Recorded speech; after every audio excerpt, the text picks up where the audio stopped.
শ্রীমদ্ ভগবদ্গীতা যথাযথ চতুর্থ অধ্যায় জ্ঞানযোগ শ্লোক নাম্বার 38।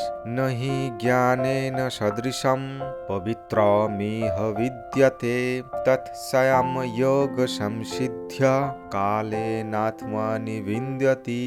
শব্দার্থ: ন কিছুই নেই, হি অবশ্যই, জ্ঞানেন জ্ঞানের, সদৃশম তুল্য, পবিত্রম পবিত্র, হই এই জগতে, বিদ্যতে বিদ্যমান, তৎ তা, স্বয়ং স্বয়ং, যোগ যোগে, সংসিদ্ধ সম্যকরূপে সিদ্ধ, কালেন কালক্রমে, আত্মনি আত্মায়, বিন্দতি উপভোগ করেন।